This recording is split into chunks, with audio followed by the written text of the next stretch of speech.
नमस्कार बंधुगण, आपण केबे चिंता करिसंती कि काहेकि मात्र 1% लोक सफलतार शिखर रे पहुंचंती एवं बाकी 90% लोक केवल सेमानंक पाए ताली मारंती। कौन सेमानंक पाखरे किछि चमत्कारी शक्ति अछि? ना, सेमानंक पाखरे अछि एक गुप्त मंत्र जहा आजिर ए शाणित समाज रे अनेकंको अजणा।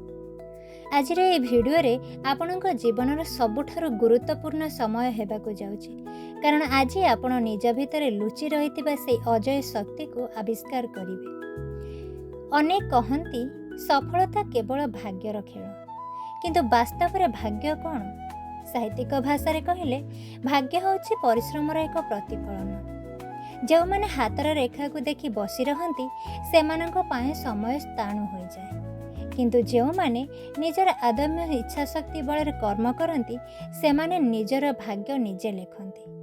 मने रखंतु, पत्थर कटी कटी की मूर्ति हुए आ मनीष घसी घसी कि ही चमके। आपणक सबुठारु बड़ शत्रु आपणक बाहर नुहे, बरं आपणक भितरे अछि। सेई शत्रु हेउछि संदेह। ଯେଉଁ दिन ଆପଣ ନିଜ ଉପରେ ବିଶ୍ୱାସ କରିବେ ସେଦିନ ଦୁନିଆ ଆପଣଙ୍କୁ ବିଶ୍ୱାସ କରିବ। 99% ଲୋକ ସମୟକୁ ନଷ୍ଟ କରନ୍ତି, କିନ୍ତୁ ସଫଳ ବ୍ୟକ୍ତି ସମୟକୁ ନିବେଶ କରନ୍ତି। ଯଦି ଆପଣ ଆଜି ଆରାମ ଖୋଜୁଛନ୍ତି ତେବେ ଭବିଷ୍ୟତର କଷ୍ଟ ପାଇଁ ପ୍ରସ୍ତୁତ ରୁହନ୍ତୁ। ସଫଳତା ଶବ୍ଦ କରେ, କିନ୍ତୁ ସଂଘର୍ଷ ସବୁବେଳେ ନୀରବରେ ହେବା ଉଚିତ। ଆପଣଙ୍କର ପରିଶ୍ରମ ଏତେ ନୀରବ ହେଉ ଯେ ଆଉ ଆପଣଙ୍କର ବିଜୟ ସାରା ଦୁନିଆରେ କମ୍ପନ ସୃଷ୍ଟି କରୁ। ବିଫଳତା ଜୀବନର ପୂର୍ଣ୍ଣଚ୍ଛେଦ ନୁହେଁ, ବରଂ ଏକ କମା। ଅନେକ ଲୋକ ଥରେ ହାରିଗଲେ ଭାଙ୍ଗି ପଡ଼ନ୍ତି, କିନ୍ତୁ ସାହିତ୍ୟିକ ଚେତନାରେ ବିଫଳତା ହେଉଛି ଜ୍ଞାନର ଆଲୋକ। ପ୍ରତିଟି ହାର ଆପଣଙ୍କୁ ଶିଖାଏ ଯେ କେଉଁଠି ଭୁଲ ରହିଗଲା।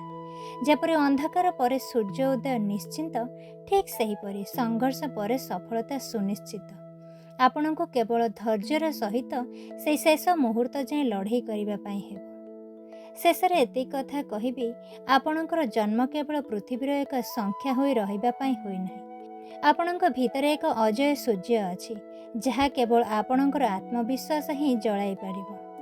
ଉଠନ୍ତୁ, ସଜାଗ ହୁଅନ୍ତୁ ଏବଂ ନିଜ ସ୍ୱପ୍ନ ପଛରେ ଏମିତି ଦୌଡ଼ନ୍ତୁ ଯେପରି ପୁରା ବିଶ୍ୱ ଆପଣଙ୍କର ପାଦଚିହ୍ନକୁ ଅନୁସରଣ କରିବ। ଯଦି ଆଜିର ଏହି ଶବ୍ଦଗୁଡ଼ିକ ଆପଣଙ୍କ ହୃଦୟକୁ କୌଣସି ଏକ କୋଣକୁ ସ୍ପର୍ଶ କରିଛି, ତେବେ ମନ୍ତବ୍ୟରେ ଲେଖନ୍ତୁ, ମୁଁ ବିଜୟ ହେବି।